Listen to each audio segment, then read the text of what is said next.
제가 목사가 된 이후로 스스로가 나는 목사구나 라고 잘 느껴지지가 않습니다. 그런데 어느 날 문득 내가 목사인가? 라고 생각이 들 때가 있어요. 그때가 언제냐면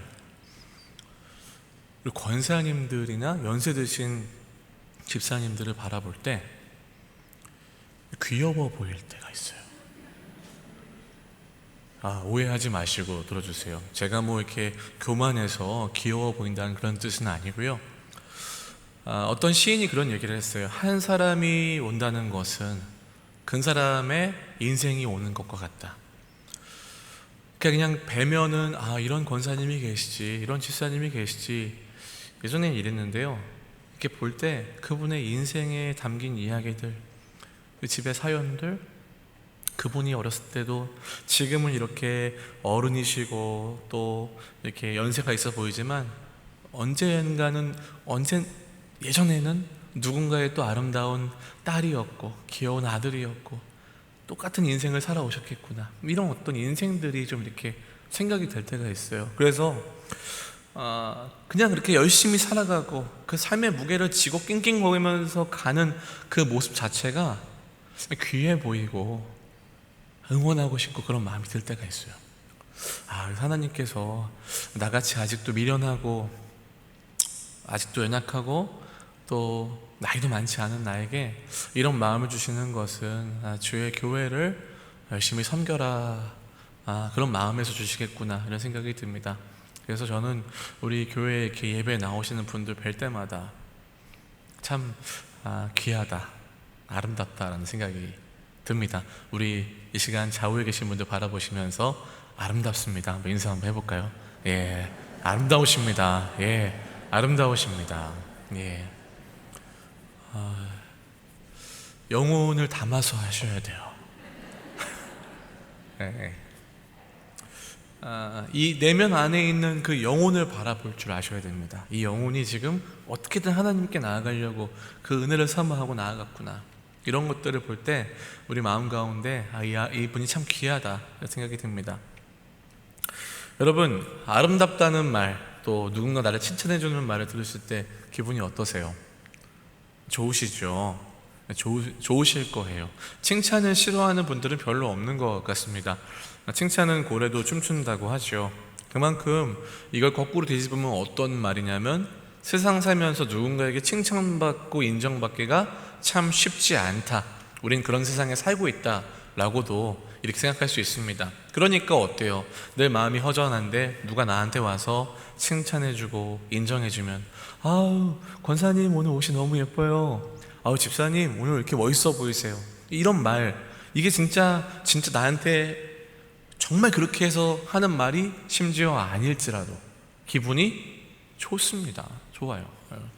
저는요 칭찬받는 걸 참 좋아하는데요. 근데 또 이 무분별한 칭찬은 독이 될 수 있다고 또 이 육아 전문가들은 이야기합니다. 그래서 우리가 칭찬을 하는 것도 너무 중요한데요, 칭찬을 그냥 하면 안 되고요, 잘 해야 됩니다. 혹시 손주나 아이를 키우시는 분들은 이 이야기를 듣고 좀 참고하셨으면 좋겠어요. 칭찬을 하실 때 주의할 점이 있는데요, 일단 결과보다는 과정을 칭찬해 주라고 전문가들은 이야기합니다. 우리는 보통 아이들 시험 100점 받아오면 100점 받아왔네 하면서 결과를 가지고 칭찬할 때가 많잖아요. 근데 이제 결과를 칭찬하실 게 아니고 이제는 바꿔서 이렇게 하시는 거예요. 야, 네가 정말 열심히 수업을 듣고 공부를 성실하게 해서 이렇게 좋은 결과가 나왔구나, 너 참 성실한 아이구나 라고 해서 아이가 그것들을 하기까지의 과정들을 칭찬해 주라는 겁니다. 또 전문가들은 그냥 보이는 부분이 아니라 사소한 부분까지도 칭찬을 해주라는 얘기를 해요. 사소한 부분은 뭘 얘기할까요? 아이들의 태도를 이야기합니다. 물을 가져올 때 엄마가 물 좀 떠와라 해서 물을 떠올 수 있지만 아이가 두 손으로 이렇게 받치고 왔다면은 그 모습 자체도 너는 참 이렇게 두 손으로 받쳐서 주니까 너무너무 참 귀하게 어른들을 섬기는 마음이 있구나 하면서 그 자세한 것까지도 잡아낼 줄 아는 게 중요하다고 얘기하고요. 또 정확하게 그냥 예쁘다, 착하다 이 정도가 아니라 정확하게 야, 너는 길에 있는 휴지도 주울 줄 아는 참 멋진 친구구나, 딱 집어서 얘기를 해주라고 합니다. 또 이렇게 말로 하는 것보다 더 좋은 거는 눈을 바라보면서 이렇게 토닥토닥 등도 만져주면서 안아주면서 하면 훨씬 더 기분이 좋대요. 근데 한 가지 주의해야 될 점은 뭐냐면 절대 비교하면서 하지는 말라고 그래요. 야, 옆집에는 70점 맞았는데 넌 90점 맞았네? 되게 잘했다. 이런 거 진짜 안 좋다는 거죠. 아이들은 어떤 비교보다도 그냥 그 자체를 인정받고 칭찬받기를 더 기뻐하고 행복해 한다라는 겁니다. 이런 칭찬을요, 여러분들 살아가시면서 하루에 최소한 한 2분에게만 좀 해보세요. 꼭 아이가 아니더라도 집에 계신 신랑이나 부인이나 또 자녀들이나 또 만나는 이웃이나 친구들한테도 칭찬을 하루에 한 2명씩에게만 한번 해보십시오. 그러면 여러분들의 칭찬을 통해서 그 사람들이 행복해질 수 있는 시간이 생깁니다. 그럼 이것을 여럿이서 한번 같이 해본다고 생각해 보세요. 그럼 우리 인생이 조금은 더 행복해질 수 있겠죠. 오늘 본문에도 우리 하나님께서 이 두아디라 교회를 칭찬하시면서 편지를 시작하시고 있습니다. 어떤 칭찬인지 한번 볼까요? 오늘 우리 요한계시록 말씀을 같이 한번 쭉 살펴볼 겁니다. 특별히 오늘 두아디라 교회에게 주는 편지인데요, 18절과 19절을 한번 보시겠습니까? 우리 자막을 통해서 우리 한번 같이 읽어보시겠습니다. 18절과 19절입니다. 시작. 두아디라 교회의 사자에게 편지하라. 그 눈이 불꽃 같고 그 발이 빛난 주석과 같은 하나님의 아들이 이르시되, 내가 내 사업과 사랑과 믿음과 섬김과 인내를 아노니 내 나중 행위가 처음 것보다 많도다. 네, 눈이 불꽃 같고, 여러분 눈에 불꽃이 켜진다면은 어떤 이미지가 생각이 나세요? 좀 무섭죠, 그죠? 근데 눈이 불꽃 같다는 표현은 이런 거예요. 모든 것을 다 보실 수 있다. 한 번도 눈을 감지 않고 그 모든 것을 다 헤아리실 수 있는 그 주님이, 그 하나님의 아들이 지금 너희에게 이르신다. 내가 칭찬한다. 너의 사업과 사랑과 믿음과 섬김과 인내를 내가 안다. 이렇게 말씀하세요. 나중 행위가 처음 것보다 훨씬 많아졌다. 이 말은 무슨 뜻일까요? 처음에는 그렇지 않았는데 나중에는 훨씬 더 많이 성장했다라는 것을 알 수 있는 거죠. 그래서 여기서 나오는 사업은 이 교회에서 장사를 해가지고 재산을 늘렸다는 그 얘기가 아니라, 이 원어를 보면 이제 그들의 행위를 얘기합니다. 너희들이 열심히 노력했잖아. 남들을 사랑해주고 섬겨주고 또 믿음을 가지고 살고 인내하고, 이거 내가 다 봤어. 너희들 너무 잘했어. 너희들 처음보다 이런 것들이 훨씬 더 많이 늘었네. 너희들 너무 잘했다라면서 칭찬해 주는 것이죠. 여러분 어떻습니까? 사랑만 있는 교회도 너무 훌륭한데 사랑도 있고 믿음도 있고 섬김도 있고 인내도 있는 겁니다. 여러분, 이렇게 저는 우리 은평교회로 모였던 우리가 모두 하나님 나라에 갔을 때 하나님 앞에서 멋진 칭찬받는 교회가 되기를 소망합니다. 네, 그래서 너희는 이런 칭찬거리가 있어 하면서 하나님이 막 칭찬해 주시면 너무 좋을 것 같아요. 그런데 이렇게 좋은 장점을 가지고 있음에도 불구하고 바로 이어지는 말들은 조금 무겁습니다. 20절 한번 보시겠습니까? 20절 제가 읽어드리겠습니다. 그러나 내게 책망할 일이 있노라. 자칭 선지자라 하는 여자 이세벨을 네가 용납함이니 그가 내 종들을 가르쳐 꿰어 행음하게 하고 우상의 제물을 먹게 하는도다. 칭찬을 시작함과 동시에 바로 이어서 이 두아디라 교회에 있던 가장 치명적인 문제점 하나가 지금 언급되고 있습니다. 그게 뭔가요? 자칭, 남이 불러주는 것이 아니라 하나님이 임명한 것이 아니라 자기가 스스로 자기를 선지자라 일컫는 한 여자가 등장합니다. 그 여자를 이세벨이라 부르고 있어요. 여러분, 이 이세벨이라는 사람 이름 들어보셨죠? 북이스라엘 시대에 아합 왕의 부인이었지 않습니까? 이 여자가 이 우상을 막 숭배하게 만들었잖아요. 그래서 이세벨이란 이름만 이스라엘 사람들이 딱 보면은 뭐가 떠오르냐면 악령, 아주 음녀, 악한 여인, 이런 게 떠오르는 거예요. 그러니까 여기서 말하는 이세벨이라는 것은 실제 이름이 아니라 이스라엘 사람들이 이것을 보면서 지금 이 자칭 여선지자라고 하는 사람이 얼마나 나쁜 사람인지를 떠오르게 해주도록 지금 요한이 편지를 쓴 겁니다. 그래서 이 자칭 선지자라는 여자 이세벨이라고 나오는데요, 여러분 이 여자라는 단어가 그냥 여자라는 뜻도 쓰이는데요, 이 원어를 살펴보면요 누구누구의 부인으로 불리기도 합니다. 그러니까 이제 어떤 누구누구의 부인이라는 뜻도 쓰이기도 하고 여자라는 뜻도 쓰이는데 좀 정중한 표현이래요. 그럼 이건 뭘 얘기할까요? 이 교회 안에서 무엇인가 남들에게 존경을 받고 리더십이 있는 한 여자였다라는 겁니다. 누군가의 지도자의 아내이거나 사람들에게 존경을 받는 한 여인인데 이 여인이 자칭 선지자라 여기면서 교회를 어지럽혔다는 것이죠. 그래서 교회에 어떤 일이 일어났습니까? 사람들이 음행을 해요. 종들을 가르쳤답니다. 그냥 한 게 아니고요, 가르쳐서 꿰었어요. 그들이 진리 안에서 벗어나도록 하는 거죠. 그리고 어떻게 했어요? 그들이 음행을 하도록, 그리고 우상의 제물들을 먹는 죄악들을 범하도록 이 여인이 만들었다는 것입니다. 이 상황을 좀 여러분 살펴볼 때 좀 당황스럽지 않으십니까? 아니 교회에 갑자기 여선지자가 등장하고 사람들이 왜 이런 일을 했을까? 이걸 알기 위해서는요 이 지역의 분위기를 좀 아셔야 돼요. 타임머신을 타고 우리 두아디라 지역으로 한번 지금 같이 한번 가보시면 좋을 것 같아요. 여러분 두아디라라는 곳은요 당시에 산업도시였다고 합니다. 기술자들이 굉장히 많았습니다. 금속을 세공하고요, 또 가죽을 만들고 또 염색을 하고 옷을 만드는, 이렇게 당시에 귀하다고 여겼던 것들을 많이 만들어내는 지역이 이 두아디라 지역이었습니다. 여러분 자주장사 루디아라는 여인 기억하세요? 이 여인이 바로 이 두아디라 출신입니다. 그러니까 이 염색도 유명하고 뭐 이렇게 직물을 만들어내는 것도 유명했던 곳입니다. 그런데 여기가 얼마나 발달했냐면은 그런 사람들이 여기저기 있는 것뿐만 아니라 이 안에 협동조합이 있었대요. 그래서 이 특별하게 이렇게 요 일을 하는 사람들끼리 모여서 조합을 만들고 조 일을 하는 사람끼리 조합을 만들어 가지고 그 조합이 운영이 되는 겁니다. 여러분 얼마나 멋집니까? 이 1세기의 일이잖아요.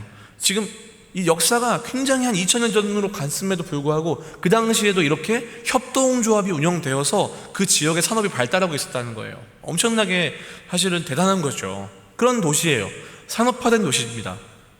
그래서 이 장사를 하려면요, 내가 무슨 금속을 만들든 내가 옷감을 만들든 염색을 하든 그 일을 하려면 뭐 해야 되냐면 이 지역의 협동조합에 가입을 해야 돼요.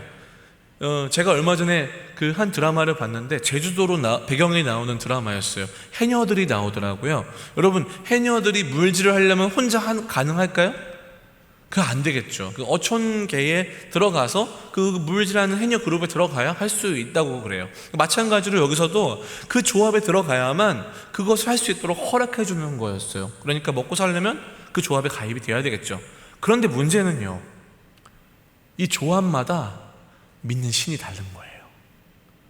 예를 들어서 금속을 만드는 신은 이 금속 신을 섬기고, 이렇게 어업을 하는 사람들은 이렇게 물고기 관련된 바다에 관련된 신을 섬기고, 이런 식으로 각자 그 조합마다 믿는 우상들이 달라요.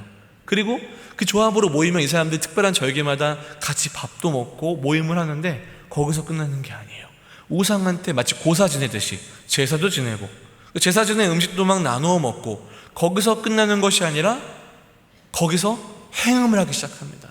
당시에 그 지역 주변 지역에 여러분 아시는 것처럼 그 여사제들이 그 산당에서 사람들과 온갖 성적인 문란한 행동들을 하면서 마치 그게 하늘에 있는 바알과 땅에 있는 아세라를 막 이렇게 흥분시켜가지고 그게 마치 비가 내려서 풍요하게 만드는, 그런 것들이 마치 예배라고 말하는 그런 수많은 문화와 종교가 퍼져 있는 지역이기 때문에 여기도 그게 해당이 있던 거예요. 그래서 사람들이 거기서 우상에게 바친 제물들을 막 나누어 먹고 거기서 행음을 하지 않으면 그 조합원이 될 수 없는 겁니다.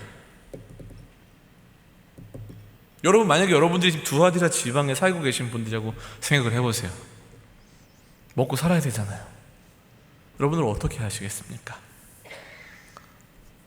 그러니까 여러분 이런 일들이요 당시에 아주 빈번하게 있었던 거예요. 그냥 예수님 믿는 사람들 제외하고는 다 그렇게 살고 있는 겁니다. 근데 그거에 대해서 누구 하나 문제 제기하지 않아요. 그냥 그건 다 그렇게 하는 관습인데 원래 그렇게 하는 거잖아. 에이, 평소에 그러는 게 아니라 그날만 그렇게 하는 건데 하면서 다 그냥 넘어가는 분위기입니다. 이런 분위기 속에 살고 있는 거예요. 그러니 여러분 어땠겠어요? 우리 그런 거 잘하잖아요. 야, 이거 남들 요즘 다 안 되는데?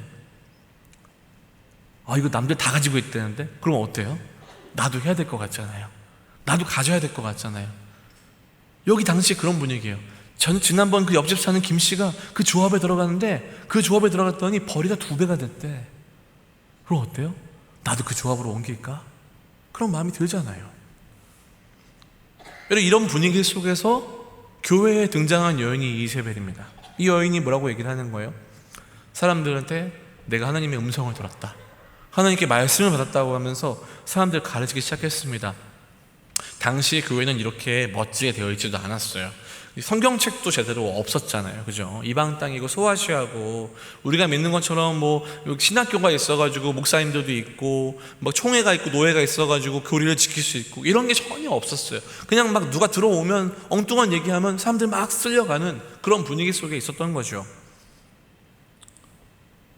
근데 여러분, 이 여인이요, 처음부터 야, 우린 예수님 믿지만 우상에게 절해라, 야, 우린 예수님 믿으니까 우상의 제물을 먹어라 했을까요? 그러면 사람들이 떠났을까요? 그렇지 않았어요. 여러분, 사단의 전략은요 굉장히 교묘합니다. 여러분, 이단들도요 처음부터 나 이단이에요, 이단으로 오세요 하지 않아요. 어떻게 하죠? 은밀하게 접근하잖아요. 이 여인도 그랬을 것입니다. 신학자들은 2가지 정도 얘기를 해요. 이 여인이 분명히 이런 얘기를 설파했을 것이다. 첫 번째로 주장하는 얘기는 영지주의의 영향을 받았을 것이라고 얘기해요. 영지주의는요, 여러분, 뭐 어려운 뜻은 아니고 이런 겁니다. 쉽게 말해서 머리로 깨달으면 구원받은 거다, 이렇게 얘기하는 거예요. 영지주의는 사람을 이렇게 세상을 둘로 나눠서 봅니다. 선한 것과 악한 것, 2가지로 나눠서 봐요. 이원론적인 그리스 철학 사상을 담고 있는데요. 그러니까 그 사람들이 바라볼 때 어떠냐면 정신은 선한 것 이렇게 바라봤어요. 그러면 반대가 되는 육체는 어떤 걸로 봤을까요? 악한 것으로 본 거예요. 그래서 정신적으로 내가 예수님에 대한 얘기를 동의하면은 난 이제 예수님 영접한 거예요. 그러면 이제 육체는 악한 거니까 어때요? 내가 육체로 뭔 짓을 해도 그건 아무 소용이 없는 거예요. 그냥 그렇게 살아가도 상관이 없는 거예요. 정신적으로 이미 예수님 믿고 있기 때문에. 이렇게 주장을 한 겁니다. 이런 얘기 들으니까 어때요? 처음에 들으면 우리의 영혼이 예수님을 믿으면 우리는 완전한 구원을 받았습니다. 여러분, 그러니까 이제 우리의 구원을 흔들 자가 없습니다. 우리가 아무리 어떻게 살아도 하나님 우리 구원하실 겁니다. 어때요? 와, 뭔가 맞는 것 같아요. 은혜로운 얘기 같죠. 그런데 삶 속에서 내가 육체적으로 무슨 짓을 해도 그건 우리 육체는 악한 것이기 때문에, 썩어 없어질 것이기 때문에, 우리 정신이 중요하기 때문에 그런 것들은 별로 상관이 없다, 이런 식으로 얘기를 해버리니까 사람들이 우상의 고기를 먹든 가서 행음을 하든 어때요? 다 육체로 하는 거니까 상관없다 여긴 겁니다. 너무 좋은 거예요. 죄를 짓고 싶은 유혹이 스물스물 올라오고 있었는데 이걸 해야 되나 말아야 되나 싶었는데 선지자라고 하는 자가 나타나가지고 마치 하나님의 음성인 것처럼 그런 식으로 얘기를 해버리니까 헷갈리는 게 맞는 것 같기도 하고 아닌 것 같은데 해도 된다고 하니까 어떻게 하는 거예요? 하는 겁니다. 뭐가 잘못된 걸까요? 이게 오늘날 치자면 여러분 구원파와 비슷한 신앙입니다. 구원파들이 이런 걸 강조하죠. 자기들은 이제 예수님을 어느 날 몇 시 몇 분에 딱 그거를 이제 깨달으면 그걸 예수님을 이제 그때 만났다고 얘기를 하죠. 그래서 어떻게 살아갑니까? 자기네 구원이 완전한 게 그날 끝난 거예요. 그래서 그들은 회개는 딱 그렇게 그걸 깨달을 때, 예수님을 영접할 때 한 번만 하면 다 끝난 거예요. 자기의 죄의 문제가 다 끝났다고 얘기를 하죠. 이제 이 땅에서 어떠한 삶을 살아도 자기는 이제 완전히 구원을 받았다고 얘기를 하죠. 성화와 칭의를 구분하지 못하고 뒤섞어 버리니까 이런 혼란이 일어났습니다. 그래서 여러분, 이 구원파는 이단입니다. 우리나라의 많은 연예인들이 이 구원파에 속해 있다고 하죠. 근데 여러분, 이거 굉장히 심각한 신학적 오류를 갖고 있습니다. 여러분 잘 보세요. 예수 그리스도를 믿은 교회들에게 쓴 편지들을 보십시오. 오늘도 편지고요, 신약 성경에 많은 부분이 서신서로 돼 있어요. 근데 그들에게 있어서 사도 바울이 그래, 이제 너희는 예수님 믿었으니까 마음대로 살아도 상관없어. 너희 육체가 무슨 짓을 하더라도, 너희가 행음을 하고 나쁜 짓을 하더라도 너희 구원은 변하지 않아. 괜찮아 라고 얘기했습니까? 죄를 책망하잖아요. 그러면 안 된다고 얘기하잖아요. 심지어 그런 사람들 교회에서 내보내라고 얘기합니다. 예수님 믿는다는 건 하나님의 자녀가 됐다는 우리의 신분이 바뀐 이후에 이제 점점 예수님을 닮아가는 성화의 인생이 시작된 것입니다. 그런데 이들은 어떻게 해요? 이미 다 끝난 거예요. 예수님 믿으면서 다 끝난 거예요. 그러니까 어떻게 살아도 상관없다는 거죠. 그래서 여러분, 이 이세벨이요, 진짜 무서운 죄를 져요. 21절 보시겠습니까? 21절. 여러분 21절 한번 읽어보시겠습니까? 2장은 계시록 2장 21절입니다. 시작.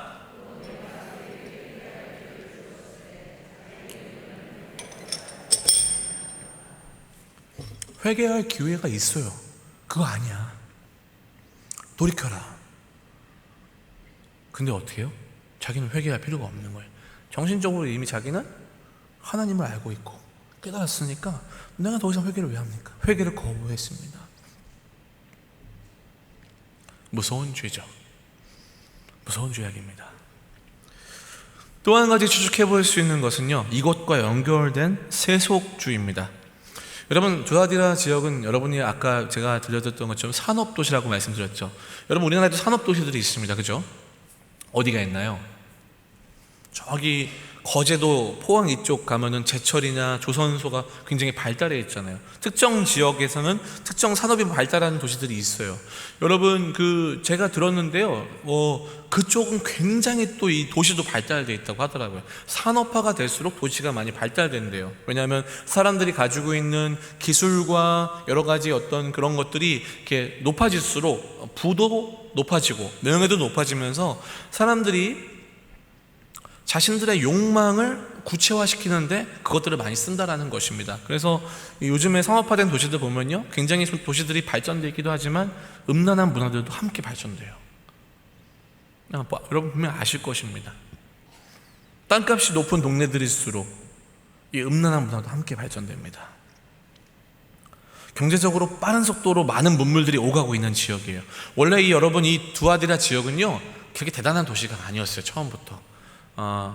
그냥 별로인 도시였어요. 옛날에 막 사람들이 쳐들어오면 막 뺏기고 그런 도시였습니다. 그런데 로마 황제가 그 지역을 다 점령하면서 이 버가모라는 지역에 가기 위한 길목에 위치한 요 두아디라를요, 군사적 요충지로 쓰는 거예요. 다른 사람들이 쳐들어올 때 군인들을 여기 집합시켰다가 막을 수 있도록. 그래서 그때부터 이 두아디라가 안전하게 시작하면서 이 산업이 발달하기 시작합니다. 무역을 자유롭게 할 수 있고요, 많은 기술들이 오가고 많은 사람들이 오가니까 어떻겠어요? 주워 듣는 게 많고 많은 돈이 오가니까 사람들은 부패해지기 시작했던 거죠. 근데 돈을 많이 만지고 그런 부패와 음란 속에서 살아가다 보니까 이 두아디라 교회도 영향을 받기 시작합니다. 어때요? 두아디라 교회에 분명히 아름다운 성장이 있었어요. 그런데 여러분, 정말 우리가 주의해야 될 게, 교회가 하나님의 영광이 아닌 성장을 목표로 할 때 교회는 타락하게 됩니다. 성장이 나쁜 건 아닙니다. 성장은 우리가 영적으로도 성장해야 되고 우리가 육적으로도 크기로도 성장해야 됩니다. 사도행전의 교회들을 보면 그렇게 나타나 있어요. 그런데 여러분, 성장이 목표가 아니에요. 하나님의 영광이 목표죠. 하나님께서 기뻐하시는 삶이 목표인 거예요. 그렇게 살아갈 때 예수 그리스도를 닮아가며 그의 복음을 전하며 그의 섬김과 사랑으로 세상을 섬길 때에 하나님께서 그들이 성장할 수 있도록 그 현상을 주시는 것이죠. 근데 오늘날의 많은 교회들이 우리는 부흥해야 된다라고 외치지만 사실 그 목적 가운데에는 하나님의 영광은 어느 순간 싹 빠져버리고 우리 교회의 이름을 높여야 된다, 마치 바벨탑처럼 우리가 높이 쌓자, 우리가 크게 만들자, 많이 모이자 라는 세속주의에 물들기 시작했던 겁니다.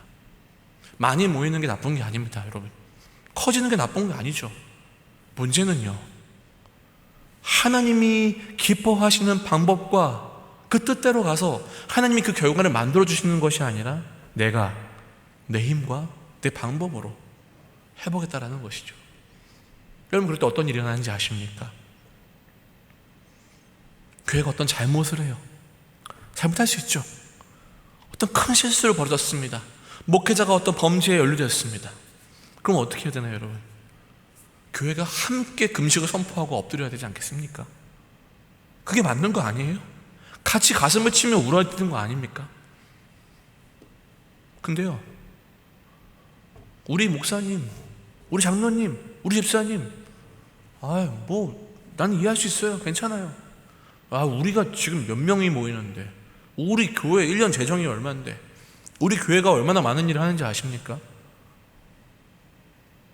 여러분, 이게 오늘날 교회예요. 잘 생각해 보세요. 여러분, 두아디라 교회도 칭찬받을 일이 많았어요. 근데 하나님이요, 칭찬받을 일이 많으니까, 그래, 이 정도 허물이 있는 거 내가 덮어줄게. 그 이세벨이 뭐 그럴 수도 있지, 뭐 행음 좀 할 수 있지, 우상 숭배한 거 좀 먹을 수 있지, 괜찮아. 덮으셨습니까? 사랑하는 여러분, 제가 진심으로 여러분들께 말씀드립니다. 아닌 것은 아닙니다. 우리가 이 거룩을 잃어버리면 세상 교회와 다를 게 하나도 없어요. 교회는 세상과 똑같아지는 거예요. 세상에 있는 수많은 사람들이 요즘 여러분 교회를 보면서 뭐라고 얘기합니까?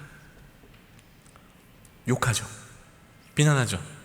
여러분, 이거에 대해서 속상해하실 필요 없어요. 그 비난과 욕 속에는 뭐가 들어있는지 아십니까?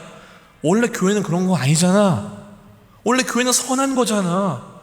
교회는 아름다운 거잖아. 난 나쁜 짓 많이 해도 교회는 그러면 안 되는 거잖아 라는 그들 안에 그런 전제가 있었던 거예요. 여러분, 그런데 이제 그런 전제마저 사라지고 있어요. 교회 다니도 할 거 다 하더라, 이런 말 들어보셨죠? 여러분, 그렇다면 이제 우리가 이 두아디아 교회의 모습을 보면서 어떤 마음을 품어야 될까요? 그건 그 교회고 난 나고. 내로남불이라는 말 들어보셨습니까? 내가 하면 로맨스, 남이 하면 불륜. 아니요. 여러분, 지금 오늘 우리 교회에게 주시는 말씀이라고 하고 받으셔야 됩니다. 그리고 오늘 우리부터 엎드리고 하나님 앞에 정결해지지 않으면 앞으로 교회는 소망이 없습니다. 이 땅의 모든 교회들이 하나님 말씀 받을 때 그런 마음으로 받아야 하지요. 우리는 잘하고 있으니까 남들만 잘하면 돼? 아니요.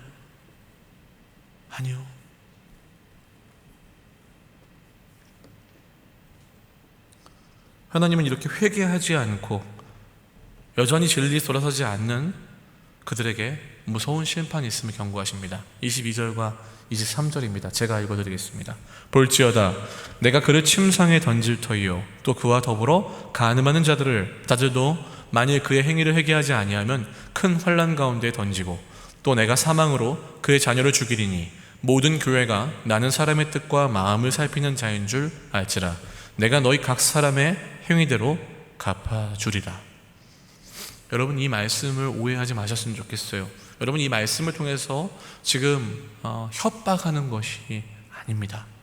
여러분, 사랑하는 자녀에게 매를 들 때 여러분, 정말 아이를 때리고 싶어서 매를 드는 정상적인 부모가 있을까요? 없지요. 너 이거 하면 진짜 너 10대 맞을 줄 알아. 평소에 10대 때리고 싶어가지고 막 참고 있다가 아이들 10대 때린다고 말하는 건가요? 아니에요. 그건 뭐예요? 10대라는 얘기 듣고 아이가 겁을 내서 하지 않기를 바라는 부모의 간절한 마음이 들어있지 않습니까? 때리고 싶어하는 부모가 어디 있겠어요? 돌아오라는 겁니다. 무서운 심판이 있으니 그곳에서 돌아서라는 거예요. 침상에 던진다, 환난 가운데 던진다, 이 말씀은 결국 그들에게 그 육체를 함부로 여긴 그들의 그 육신 가운데에 환난으로 그들이 고난을 받을 수도 있다, 이런 어떤 무서운 심판이 있으니까 그러지 말라는 것입니다. 사망으로 그의 자녀를 죽이리니, 얼마나 무서운 얘기입니까? 나는 사람의 뜻과 마음을 살피는 자다. 하나님 중심을 보신다는 거예요. 돌이키라는 겁니다. 여러분, 만약에 하나님께서 이들이 돌이키기를 원하지 않으셨다면 이런 편지를 보내실 필요가 있었을까요? 없었겠죠. 근데 왜 이렇게까지 하시면서 편지를 보내실까요? 너 거기 가면 죽어, 그거 아니야, 돌아와 라는 하나님의 그 해다른 목소리, 마음이 들어있는 것입니다. 여러분, 근데 이렇게 많은 사람들이 죄 가운데 타협하고 교회가 난리가 나고 혼란스러운 분위기 속에서도요, 끝까지 믿음을 지키던 사람들이 있었습니다. 24절에 이런 말씀이 있는데요, 두아디라에 남아있어 이 교훈을 받지 아니하고 소위 사탄의 깊은 것을 알지 못하는 너희에게 말하노니 다른 짐으로 너희에게 지울 것은 없노라. 너무 다행이에요. 여전히 끝까지 남아서 내가 조합에 들어가서 돈벌이를 제대로 못하고 내가 집에 돌아갈 때 가난한 빈털터리로 집에 돌아갈지언정 나는 하나님 배신할 수 없어요 라고 하면서 끝까지 믿음을 지키던 그 사람들을 향해서 말씀하고 계신 겁니다. 내가 다 알고 있다. 너희 다른 짐 질 필요 없어 라고 말하는 것이죠. 여러분, 근데 이 말이 좀 뭔가 안 맞지 않나요? 잘 보세요. 조업에 들어가고 그들과 타협을 하지 않으면 무슨 짐이 돌아옵니까? 가난, 손해 이런 거 돌아오지 않나요? 다른 사람들은 돈 잘 벌 수 있는데 난 못 벌잖아요. 다른 사람들은 같이 어울리면서 막 행음을 즐기는데 난 그 사람들에게 외면당하면서 외롭게 믿음을 지켜야 되잖아요. 어쩌면 그 가난함과 외로움이 그들의 인생의 짐이 아닐까요? 근데요, 하나님 뭐라고 말씀하시는 거예요? 다른 짐으로 너희에게 지울 게 없다라는 거예요. 이 왜 그럴까요? 그들의 마음 가운데 무엇이 있기 때문에 하나님 이렇게 말씀하셨을까요? 의에 줄이고 목마른 자는 복이 있나니 그들이 배부를 것이며, 마음이 청결한 자는 복이 있나니 그들이 하나님을 볼 것이며, 의를 위하여 박해를 받은 자는 복이 있나니 천국이 그들의 것입니다. 나로 말미암아 너희를 욕하고 박해하고 거짓으로 너희를 거슬러 모든 악한 말을 할 때에는 너희에게 복이 있나니 기뻐하고 즐거워하라. 하늘에서 너희의 상이 큼이라. 믿으십니까? 여전히 내 인생에 많은 문제들이 있고 나는 뭔가 곧 사람들에게 외면당하는 것 같고 손해보는 것 같고 그 깊은 외로움 가운데서 끝까지 믿음을 붙들고 사는 그들의 심령 깊은 곳에 하나님 나라의 소망이 있는 겁니다. 그러니까 주님이 아시는 거예요. 너희에게 고단한 인생을 내가 안다. 너희에게 뭔가 특별히 뭔가 요구하지 않을 것이란다. 그러면서 이런 권면하십니다. 25절, 다만 너희에게 있는 것을 내가 올 때까지 굳게 잡아라. 뭘 갖고 있을까요? 뭘 가지고 있었을까요? 하나님 나라의 소망이 있었겠죠. 그죠? 그 소망을 무엇으로 기억합니까?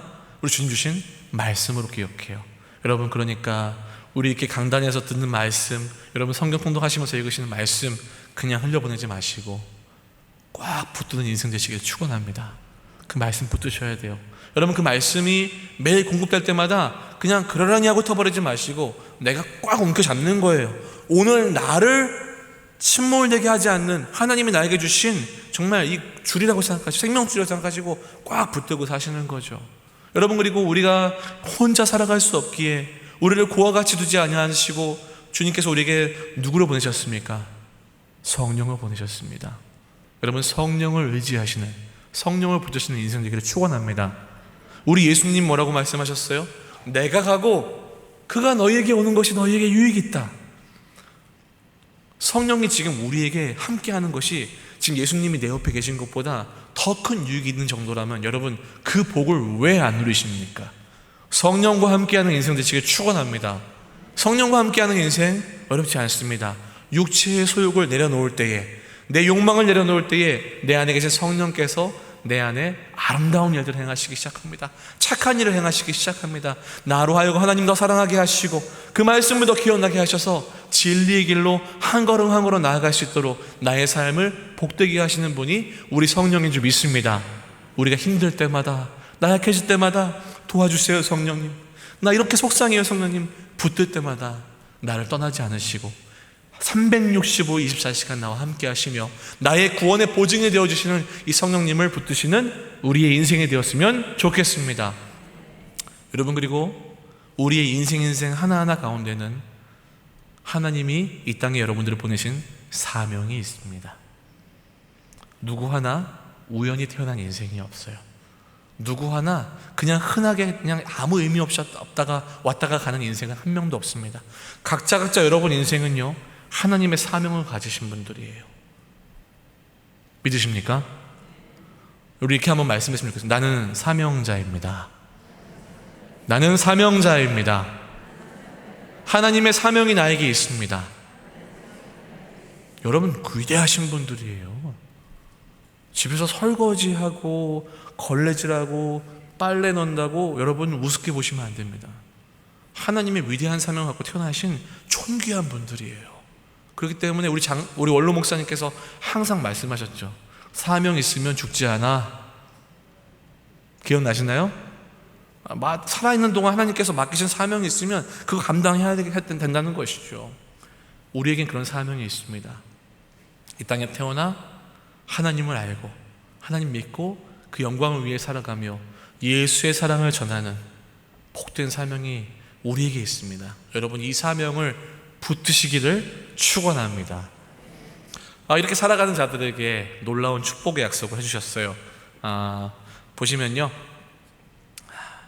26절에 이기는 자와 끝까지 내 일을 지키는 그에게 만국을 다스리는 권세를 주리니 그가 철장을 가지고 그들을 다스려 질그릇 깨트리는 것과 같이 하리라. 나도 내 아버지께 받은 것이 그러하니라. 예수 그리스도께서 만왕의 왕으로서 온 세상을 통치하실 때에 우리를 거룩한 나라요, 왕같은 제사장이요, 하나님의 소유된 백성으로 부르셔서 함께 왕노릇할 수 있는 영광스러운 자리에 우리를 초대하신답니다. 그리고 철 막대기로 질그릇을 깨트리는 것 같이 수많은 악들이, 죄악들이 그 예수님의 권세 아래 깨어지고 무너지게 될 것입니다. 여러분 믿으십니까? 우리는 그 날들을 보게 될 거예요. 그 영광이 우리에게 있다는 것입니다. 그리고 28절에 이렇게 얘기합니다. 내가 또 그에게 새벽별을 주리라. 계시록 22장 16절에는 이렇게 말씀이 나와 있어요. 나 예수는 교회들을 위하여 내 사자를 보내어 이것들을 너희에게 증언하게 하였노라. 나는 다윗의 뿌리요 자손이니 곧 광명한 새벽별이라 하시더라. 제가 제일 기대하는 선물이에요. 여러분, 뭐 받고 싶으세요? 선물로?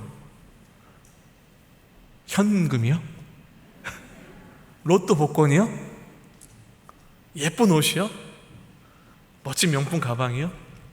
전 진짜 받고 싶은 선물, 이 깜깜한 밤에도 끝까지 그 영롱한 빛을 밝히시며 곧 환하게 비춰올 광명의 날들을 미리 우리에게 알려주신 그분, 우리 구주 예수 그리스도입니다. 저와 여러분에게 하나님이 허락하신 정말 영광스러운 선물이에요. 여러분, 예수님 여러분에게도 선물일까요? 선물이십니까? 예수 그리스도를 선물로 기대하며 소망하는 여러분의 인생 되기를 축원합니다. 크리스마스를 기다리는 아이같이, 어린이날을 기다리는 아이같이, 내 생일을 기다리는 아이같이 그날만 되기를 너무 간절히 소망하며 달력에 하나씩 날짜를 지워가면서 이제 내 생일이 얼마 남았다, 크리스마스가 얼마 남았다 기대하잖아요. 여러분, 그런 마음으로 우리 예수님을 기대하며 이 땅에 사셨으면 좋겠어요. 말씀 마치겠습니다. 오늘 두아디라에게 주신 이 편지를 여러분 들으시면서 이것은 바로 우리에게 주시는 하나님의 편지라는 사실을 기억하셨으면 좋겠습니다. 특별히 여러분, 좀 지금은 좀 덜하지만 한때는 정말 이 유튜브를 통해서 자신이 선지자라고 얘기하며 자신이 하나님의 계시를 받았다고 얘기하는 수많은 사기꾼들이 너무나 많았습니다.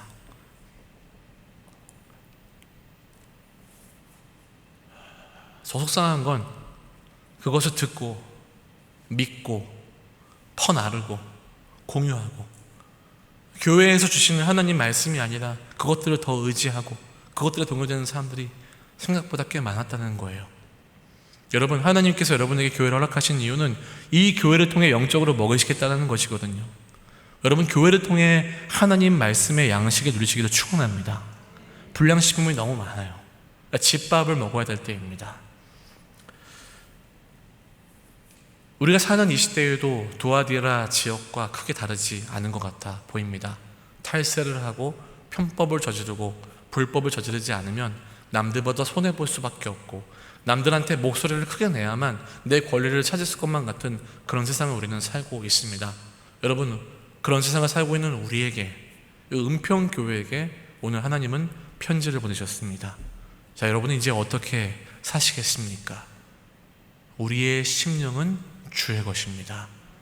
죽는 날 동안, 사는 날 동안, 죽는 날까지 사는 날 동안 끝까지 하나님의 사명을 붙드시고 그의 말씀을 붙들고 성령을 붙들며 우리에게 소망 되신 주님을 바라보는 저와 여러분들의 복된 인생 되시기를 예수님의 이름으로 축원합니다. 기도하겠습니다.